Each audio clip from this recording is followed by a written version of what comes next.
Hi everyone, welcome back to another episode of Esthetician Edit. Today we are here with Cecilia Moron from Cici Skincare, and I am so excited to chat with her. We have a lot to get into about how she's grown her business so much here in Miami, Florida. So I guess if you don't mind, first start with sharing like where did the name Cici Skincare come to be? Because I know you said that you kind of have like a Yes. little alter ego, I think. Like, so if you Well, don't mind thank you explaining. for having me. I'm so excited to be here. Actually, I started as Cecilia Aesthetics, Uh-huh. which is my first name, but a lot of people couldn't say my name for some reason, which it was odd to me. So I was like, okay, they will call me Celia, Cecile, many different variants. So one day, as I was building my first room, I was like, I need a name that everybody can pronounce, and that's how I made it like international. So Uh-huh. I was like, okay, Cici is like the international, variation for Cecilia. So I started calling myself Cici, which at the Mm-hmm. beginning was weird because everybody always called me Cecilia, since I was little. So I kind of like took this personality of like, I'm Cici Skincare. Mm-hmm. So that's how I changed my name. Did taking on the new name kind of give you like help you step into a new role as like Cece, like an alter ego, would you say? I will say yes, Mm-hmm. because Cecilia in her private life, it's totally different than Cici the esthetician. Mm-hmm. For some reason, I feel more free when I'm talking to my clients, Mm-hmm. with a Cici. Like, I'm Cici, your friend, your esthetician, the person that is here to help you, Yeah. right? When I'm Cecilia with my friends, even though now everybody calls me Cici, even my family, they Mm-hmm. started calling me Cici. It's a different persona, It's that girl that was an immigrant that moved to Mm-hmm. Miami, that was, hustling to be somebody in their life, Mm-hmm. versus Cici is like the professional, Mm-hmm. the person that has a dream and a goal. Yeah. Yeah. Well, I think you've grown so much in the past few years. Like I met Cece at a Reiki class, and so she's Yes. really always trying to bring in different things into her Mm-hmm. spa. But it's just amazing to see how much you've grown. And I will tell people like I told two people that I'm interviewing you today, and they know like I say, "Oh, with Cece Really? Skincare." Yeah, you're like well known. Like you Oh, have like a thank name in you. Miami. So, It's funny that you say that because I don't feel it that way. uh-huh. I still feel that I'm learning, that I'm growing.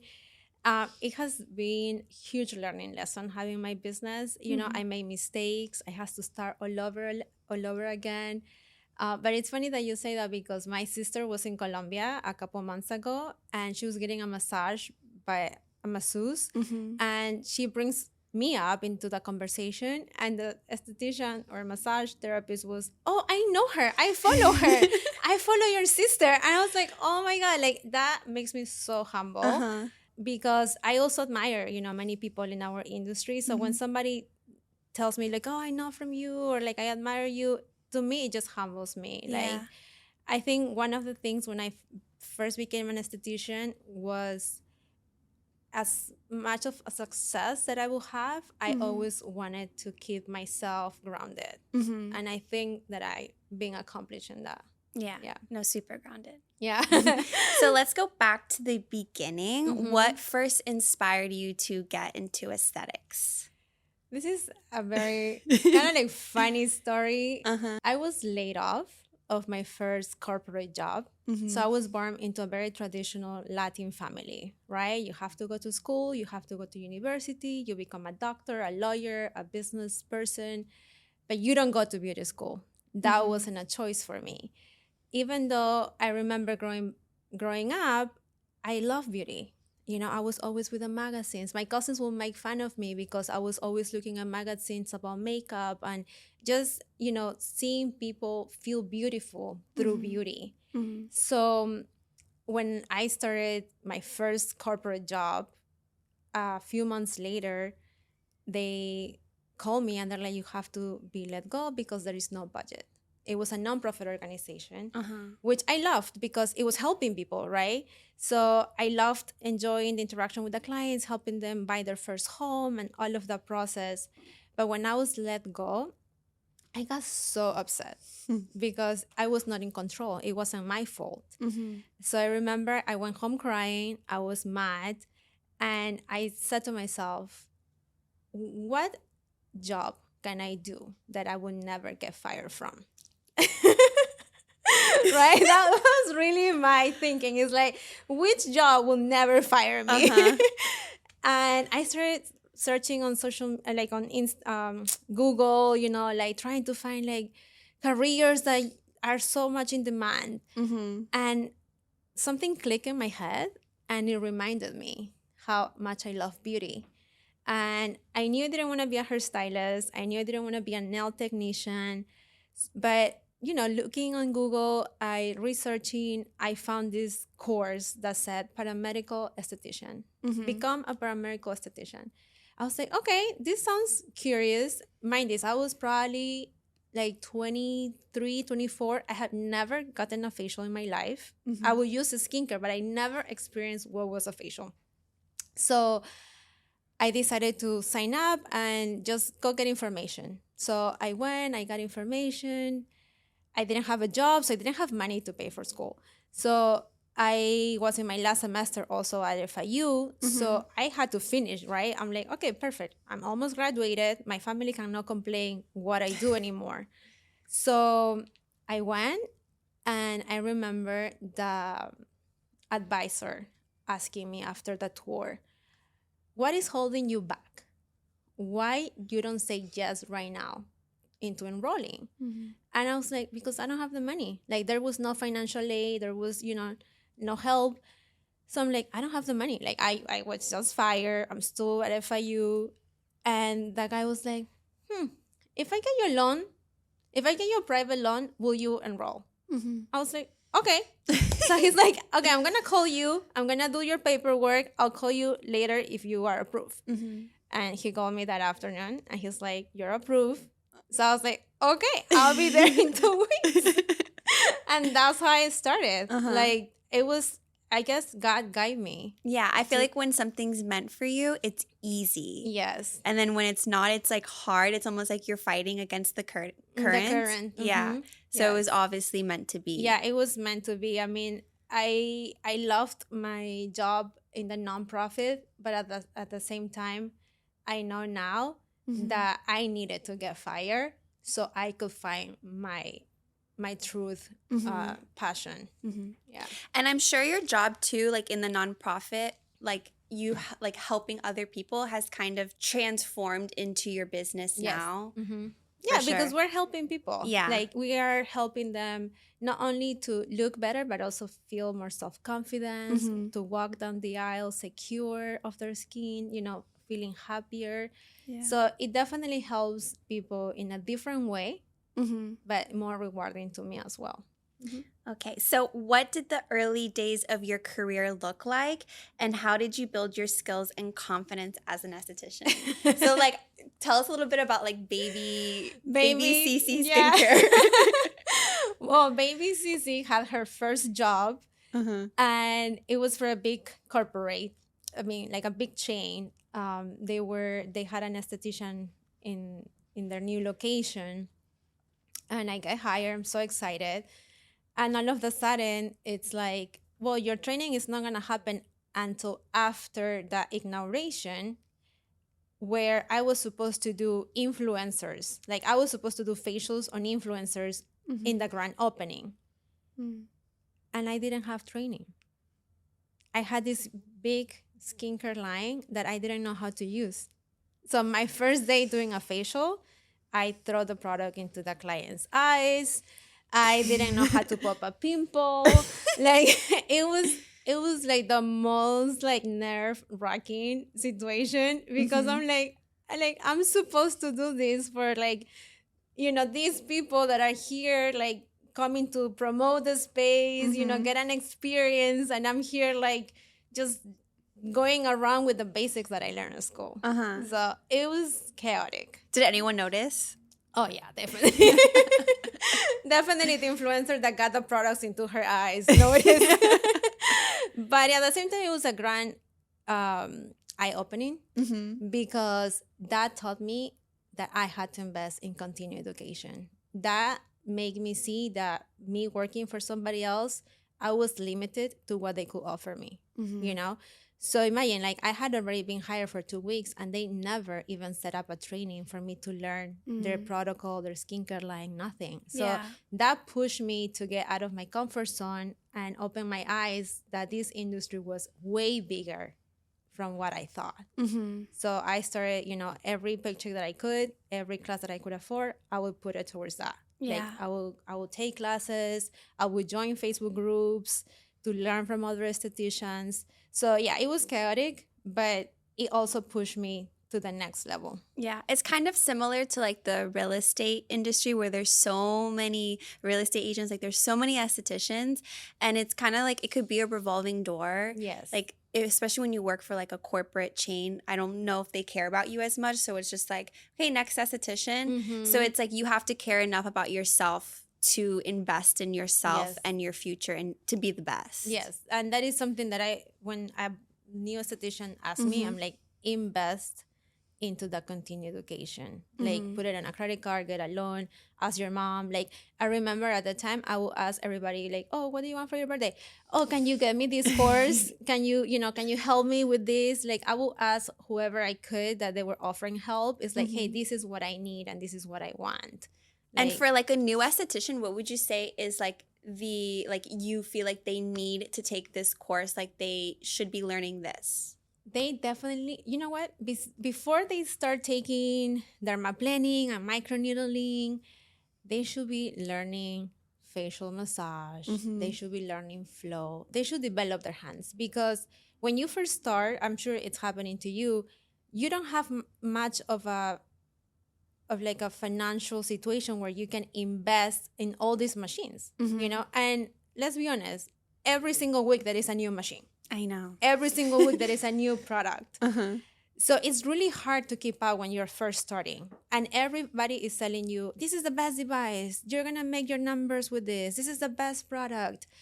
When in reality, it's your hands. Your hands is your biggest asset. So learning how to use your hands, to me, that's your investment. Yeah. And that's what I did when I first started. Like, I started my room with a steamer, a $200 microdermabrasion from Amazon, and my bed. Yeah. And that's what I work on, was my hands and how to use the products. Like, learn product knowledge. Like, invest your time into learning vitamin C, retinol, mandelic acid, like, understand how they work together so you can advise your client and they can get results. Yeah, those are the best, my favorite ingredients you just mentioned. I'm so in love with mandelic acid lately. It's Me like, too. when I look at my clients coming back after a month, and I'm like, what are we doing? It gets rid Like, of the the texture, the briny. It's just magical. Everybody should be on mandelic acid. I agree.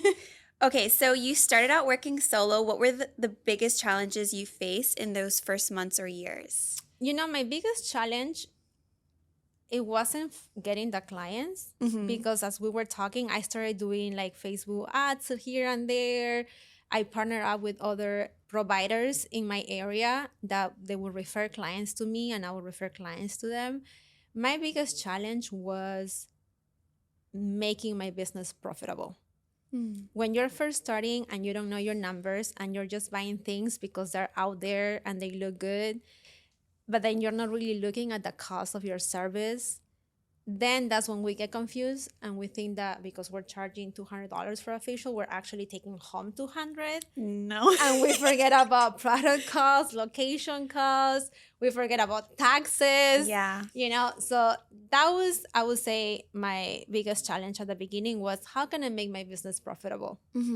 How can I take it to the next level? How can I afford to buy this machine?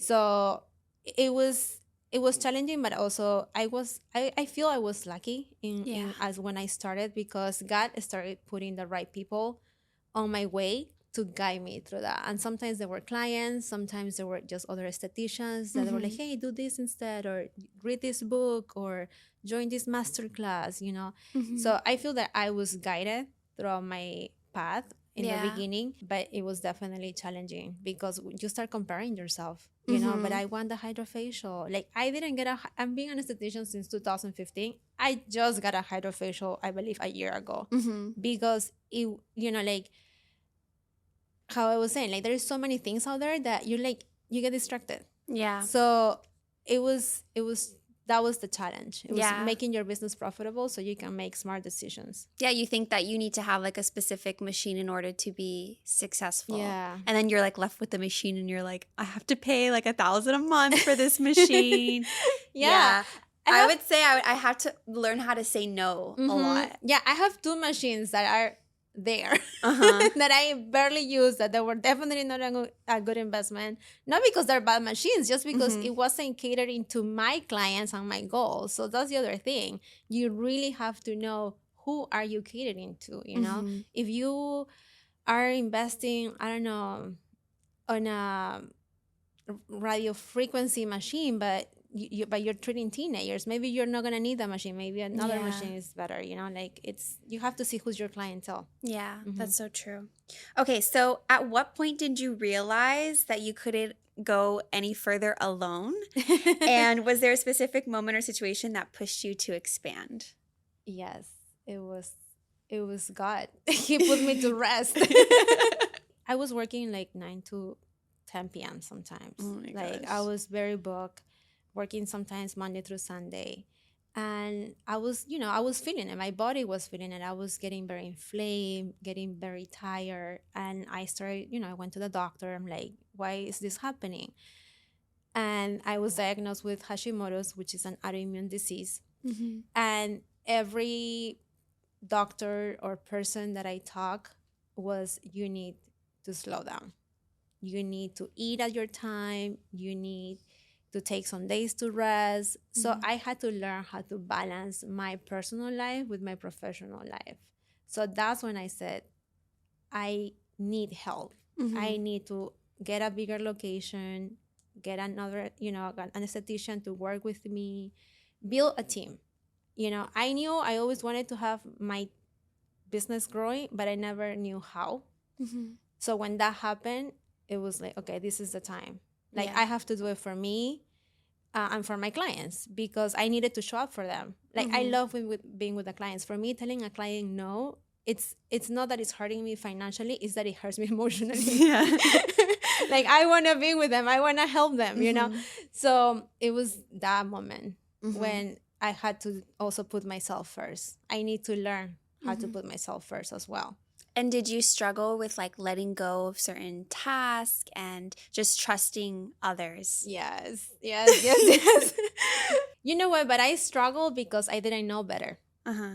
Like at the beginning, I was so afraid of sharing my knowledge and everything that I learned with a team member, which is funny because I was never afraid to share it with just another esthetician. Like anybody that would reach out to me or like friends in the industry, they were like, hey, what are you doing for this? What are you doing? I will give them ideas. I would tell them like, oh my God, this worked for me. Do it this way. But when it came to building my team at the beginning, it was a struggle because a lot of people are always telling you, oh, be careful, they're going to steal your clients. Be careful, they're going to, just get trained and leave. So that stayed in my mind. And it took me a while to understand that I couldn't have that mindset. Yeah. It took me a while to understand that I needed to set them up for success. And in order for that to happen, I need them to show them everything that I knew. Yeah. So it was a struggle at the beginning, but I think now with the program that we have created to train our team members, I think we have become very successful because of that. It's part of that. So in your program, is it like you've created like kind of a guidebook of like what it is, like customer service experience, like things like that, very like a training book? Yeah, we have like an operational book. Okay. My partner and COO is the one that takes care of all the business side of it, and he trains them into the operations, like the text messaging, charging the clients, selling, and all of that. And I focus on hands-on training and product knowledge. So that's my specialty. My specialty is building your hands. And I love doing that. I love when an esthetician comes to me and they are not fully developed, and I love seeing how they are able to move their hands to give the piece that the client needs. Yeah, that's the best. Yeah. And it's rare these days because everything is like slap a product on or Or use a a machine. machine. Yeah. I'm like I work part-time obviously doing this, and so I have my suite. There's like no one there, so I brought on two girls. And I'm feeling what you're saying because I'm such a giving person naturally that like I've given them access to all my courses and just like everything, that sometimes I get a little bit scared. I'm like, I don't want to be used, but I have to get over that. So listening to you, I'm like, okay, there's hope. And I think also being more clear, like clarity on your guidelines and just treating it.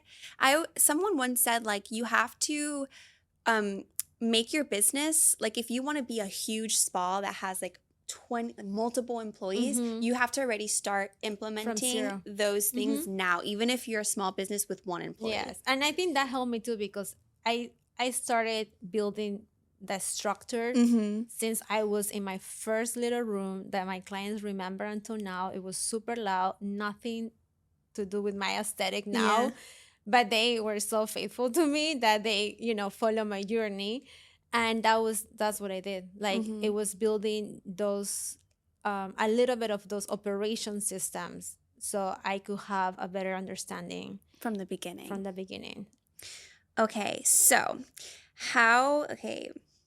branding. Let's talk about branding because you're really good at it. And I don't know if does it come natural to you or is it something that you've had to outsource? I had to outsource this. One of my friends actually is the one that helped me.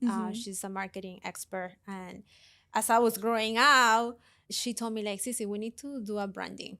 We need to change things for you so everybody starts recognizing you by certain characteristics. So that's when we created like a color palette, my logo, my website.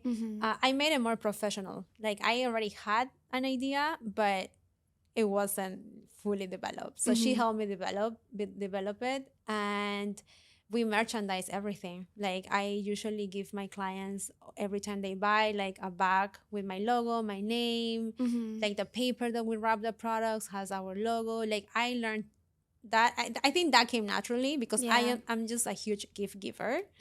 So I like to give my clients, oh my God, like I have this makeup bag, like take it, so and it has my logo in it and they use it everywhere. Sometimes I see their stories and they're like at the beach with my bag, and I'm like, wow, like this was meant to be just for your skincare, but you're using it for something else. Like I love it. Like even my cousin, she uses this on my nephew. That's where he puts all his toys whenever they take him somewhere. So it's it's just a way that your name is always out there. Yeah, I think that's why people already are starting to like really recognize you when you just say Cici Skincare, because like I already have your brand identity in my head, like purple, and then even the lighting for your videos are very specific.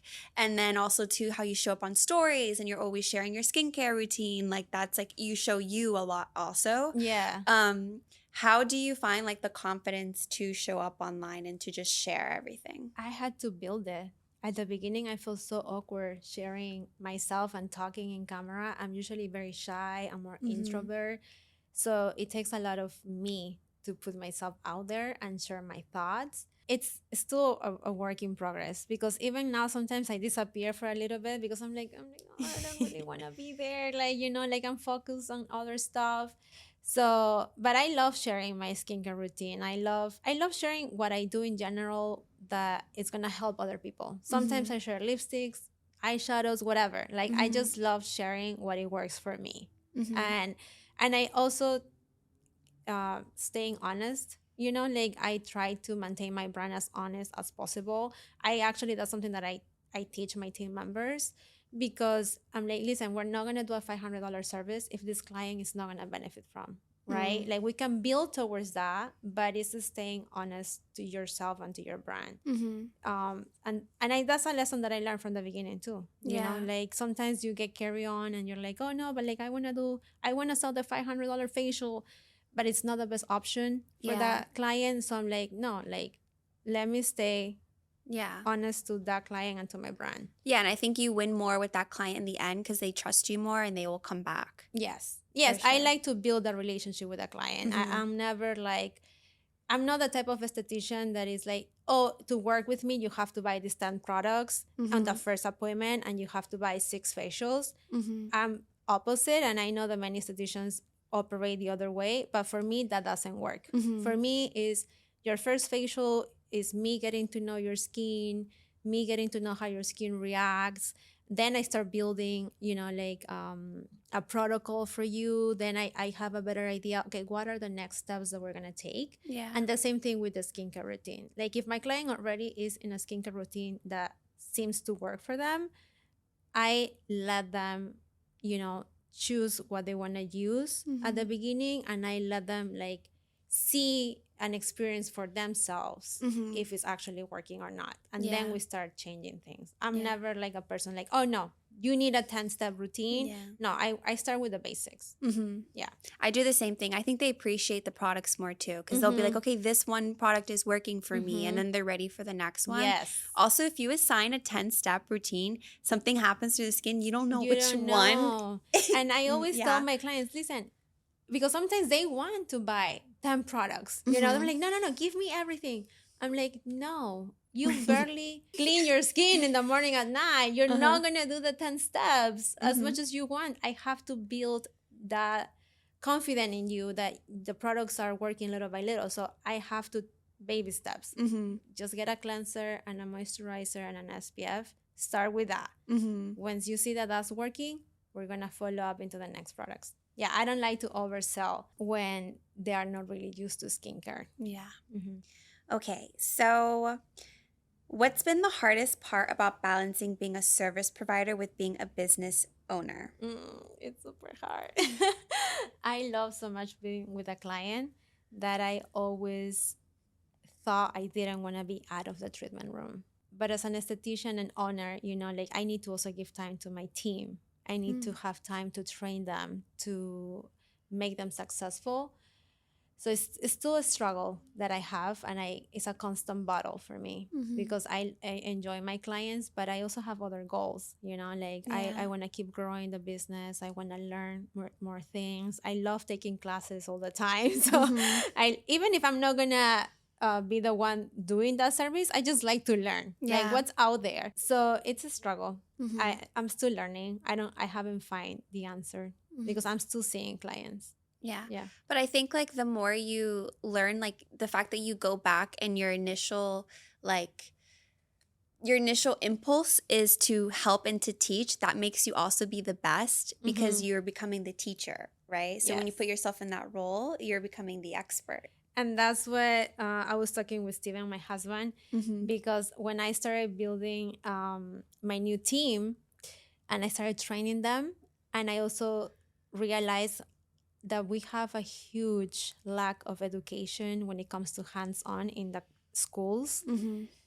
I was like, you know what, like I remember that one of my dreams and goals was eventually want to have an esthetician school, right? So I was like, I remember so much my passion for teaching and helping somebody build their dream that I was like, you know what, Steven? For next year goals, you have to add aesthetic school. So we need to start doing the research of how we're going to make that work. So that's why right now I'm transitioning slowly to cut my days at the spa seeing clients. I love that. That's actually when I was in school too. That was one of my it's like because you're just there and you're just like, I see so many girls that in my class joined and then their inspiration, like their spark kind of just died. I think because I was in the industry beforehand and I saw how successful you can be, I was just like, okay, school is just like a ticket in and that's it. But if you don't know that and you're going to school and that's like your first impression, also could be like your last impression, you're like, I don't really want to do this anymore. Yeah, we had really bad experiences when we were hiring at the beginning of the year because we were interviewing. I was willing to hire brand new estheticians and I'm like, okay, I'll just train them. But honestly, they didn't even know how to wash a face properly. So it was too hard for me to give the opportunity to somebody that I knew I was going to require months into training. And I couldn't, like I didn't have the time to do that.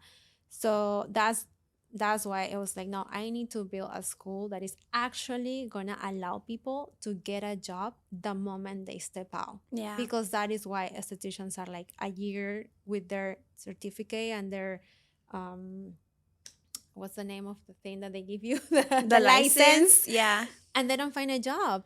Mm-mm. Like if you go to Indeed, everybody's hiring 3 years of experience and over, Mm-hmm. because the unfortunately the schools, in my opinion, Mm-hmm. are not doing a great job giving them the skills that they need. Mm-hmm. You know, Well, you're gonna have the best school in I Miami, hope Florida. so. I hope so. I And if you love ever to want me do. to like teach a class on marketing or anything, I'm there. Because I feel like Yes. we need to be like well-rounded in everything. Mm-hmm. It's not just And also skincare. the holistic part. Mm-hmm. I always say there is has to be a balance. Like I always tell my clients, it's not all about chemicals. It's not all about just plants. Mm-hmm. We need to find a balance that works for each person. I agree. Mm-hmm. So a little bit in training and hiring. When you started hiring, what qualities did you look for in your team? Or let's just say, like, if you're looking for anyone to join CC Skincare, what do you look for when you're hiring someone new? But now we Uh-huh. have a whole process. It takes us about 3 months to hire an esthetician, because I don't do it alone anymore. When I Mm-hmm. first started, I wanted to hire anybody that would come to me and say, hey, I want to work for you. I'm like, sure, come, like I'll make room for you, like Uh-huh. come work for me. But I didn't have the intention, I didn't have a clear intention of like what type of team member I want to bring, Mm-hmm. right? What are the skills that they need to have? So that I learned to do that when I brought in my partner as my COO, and he's just a master in operations. So I was like, you know what, I cannot do this by myself. I Mm-hmm. need you to help me hire. And then we created a whole hiring process. So right now we have an avatar for our team member, right? The person, besides having the skills or certain skills, it's also personality. So I'm very like holistic in like a little bit intuitive. Mm-hmm. So when I meet someone, it's like the feeling that they're giving me, and I look into their touch. Mm-hmm. Like I like I make usually I use Steven as the model for their practical interview. And if I'm looking at their hands and I see that they have a good flow, I'm like, okay, Steven, I need you to get out of the bed. I need to feel these hands. And that's when I know. I'm like, when I feel their hands, it's like, okay, perfect. Mm-hmm. Like you're like the perfect fit. Yeah. It's a kind of a gift It's a too. gift. Yeah, I Yeah. think it's a gift. But it took me a while to create the whole system. I couldn't do it alone. I will be honest. I will be lying if I'm here sitting. I'm like, oh yeah, like everything came from this book, like Uh-huh. or somebody told me this. Like it was trial and error. It was hiring the wrong people. Like it was me learning how to be a boss. I didn't know how to be a boss. I didn't know how to be a leader. Mm-hmm. That's something that I'm still learning. Mm-hmm. Because I always wanted to be just in the room. I only wanted to be the esthetician. Yeah. I didn't want to be the CEO. Mm-hmm. So when I met Steven, my partner, my friends actually say he was your first hire. Like he was your first hire, because I went, with like, okay, this is what I'm looking on a partner. Like I had like that clear intention, and part of it was like I want somebody that is gonna help me grow my business, that is gonna be my cheerleader. Yeah. I cannot be with somebody that is like, oh no, like I don't care about your business. Because it's So such a big part of your life. It's your baby. it's my baby, it's my identity. I don't know anything else but my business. So we started working together, and I started coming to him for advice, and I got lucky that he was willing to share his Yeah. knowledge. So that's how I started building a whole system. I love it. And you guys are in love, so Yes, it even worked better. out. It worked out. And you just got married, right? Yes, we got married. How long ago? In March. Congratulations. Thank you. Okay, so looking back, what would you tell your younger self when you were just starting out? Why wouldn't I tell her? Well, don't be impatient. Like when we're building a business, we want everything now. We want to be successful now. We want to hit $100,000 in sales tomorrow. And it's something that I had to learn to like that, to get to a step. I had to work. towards it, but also being honest to yourself. You know, like at the beginning, I tried to do waxing, I tried to do brows, I tried to do permanent makeup, but it wasn't me. Yeah. Like I realized that my skill was on facials. So also saying true to yourself, what do you really enjoy doing? I think that makes a huge difference. That makes you more successful, because whenever you're gonna see a client, you're gonna treat them with love and kindness, and it's not gonna be like, oh, Yeah. here you are again. You know, like I have to do these brows. I have to wake up at 9 o'clock to go see this Oh, client. they feel that. They feel it, right? So I'm sometimes at the spa just hanging around, right? Like at the beginning, like when you're first starting, you don't have clients back to back. You have like 3 hours here, 3 hours there. So you just learn to really love what you're doing. So loving what you're doing and being honest with yourself if you really love it. Like I tell people, if you're getting into this industry for the money that you think you can make, you're in the wrong industry. This is an industry that you have to build your position. You have to build a relationship with your clients. You have to build your knowledge, your skills, and the investment in time and money that you have to put towards is huge. So if you're entering this industry for the money, you're in the wrong industry. Yeah. You'll be miserable because I feel like it needs to be a passion. Like you need to live, breathe, eat like your business, because that's what I do. But I am obsessed with it. Like, I'm addicted Me to too. it. So it doesn't feel like work. Yes, exactly. It doesn't feel like work for me. Like if I could, like somebody one time they asked me, if you will do this for free, then you're in the right job and career. And that is me. Like if I could just give free facials to everybody, I would, right? I cannot because I have to make a living, but if I could, I would, right? So and that always stuck out with me. I'm like, if you love it enough to do it for free, then you're in the right career. That's so true. Because I always imagine like, oh, I'm gonna get married and my husband is gonna be like really like rich. And most of my money is going to come from him. But I know I'm still going to be doing this. And it's going to be because it's my passion. Like I can never just not do it. Yeah. You know? If somebody asked me, like if Steven will come and tell me, hey, you can be a housewife, I'll be like, I'm going to do a room here in my backyard and I'm just going to do facials. Like, like I actually, in our new home, I have like a whole setup for me with all my creams. Oh my God. Like everybody's always like, oh, that's your beauty room. That sounds amazing. I'm like, yes. And Steven is always getting embarrassed with everybody that comes to the house and they just see creams everywhere. It brings out like your inner child too, for sure. Yes. Yeah. So I know you talked about like possibly opening a school in the future. Are there any other exciting plans that you have? Well, besides planning my second wedding, I'm actually, we're going to be rebranding the business. The business already needs the next level of luxury. So we're going to be, rebranding a little bit.